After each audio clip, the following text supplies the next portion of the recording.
Dans l'évangile de Jésus-Christ, selon saint Matthieu. En ce temps-là, Jésus disait à ses disciples : « Vous êtes le sel de la terre, mais si le sel devient fade, comment lui rendre de la saveur ? Il ne vaut plus rien. On le jette dehors et il est piétiné par les gens.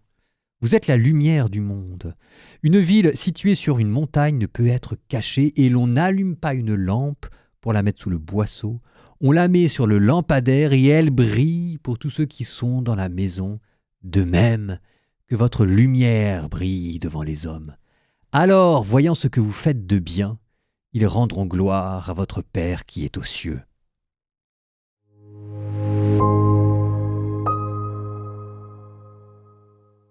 Quand j'étais jeune, commence bien hein, ce sermon, j'avais l'impression que la stratégie de l'Église catholique, c'est ce que j'appelais, du haut de mon inconscience et de ma jeunesse, la stratégie du paillasson.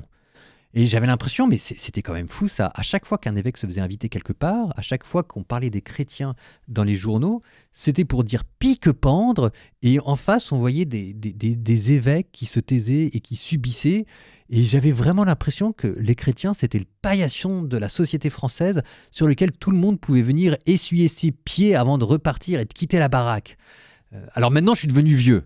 Pas dire que je suis devenu plus intelligent, mais je me rends compte que les choses sont un peu plus complexes et un peu plus subtiles que ça. Je me rends compte que quand j'étais jeune, en fait, il y avait une apostasie massive des gens qui quittaient l'Église et que peut-être, je ne suis pas tout à fait convaincu, mais j'essaye de sauver la situation, peut-être qu'une des stratégies inconscientes de la part de beaucoup de chrétiens, c'était d'essayer de ne pas attiser le feu et de ne pas précipiter les choses en encaissant le coup plutôt qu'en ruant dans les brancards. Je ne sais pas si c'était la meilleure stratégie, mais je reconnais au moins une chose, c'est que l'Église en France n'est pas morte.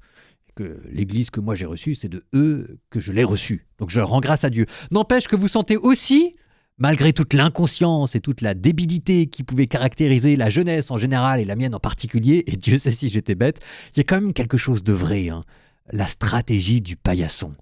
Bon, Dieu ne vous demande pas d'encaisser tout. Il vous dit, vous êtes le sel de la terre. Mais si le sel devient fade, comment lui rendre de la saveur ? Il ne vaut plus rien, on le jette dehors et il est piétiné par les gens.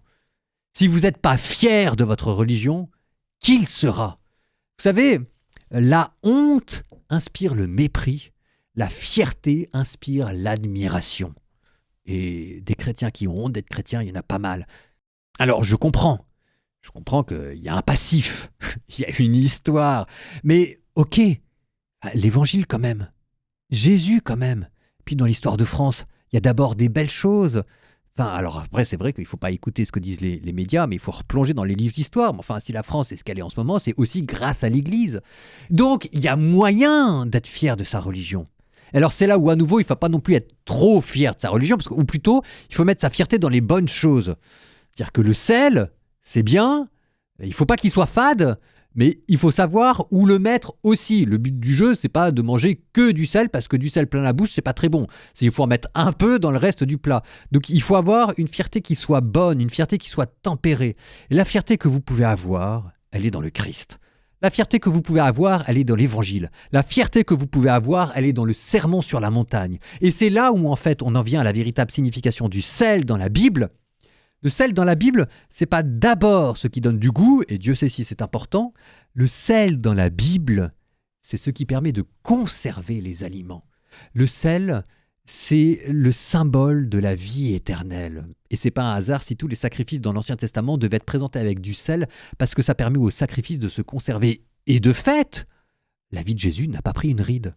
L'Évangile n'a pas pris une ride, et même, j'irai plus loin, de toutes les vies humaines que je connaisse, la seule qui n'ait pas pris une ride, c'est celle de Jésus. Et de tous les livres humains que j'ai lus, et Dieu sait si j'en ai lu, le seul qui n'ait pas pris une ride, c'est l'Évangile. Il n'y a pas une phrase achetée. Donc oui, il y a moyen d'être fier pour de bonnes raisons et dans les limites de la vertu de sa religion. Vous êtes le sel de la terre. Mais si le sel devient fade, qui lui rendra sa saveur ? Et la phrase continue. Il ne vaut plus rien.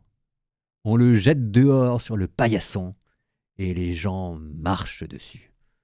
Ah mince alors, non ce serait trop bête. Je compte sur vous, hein.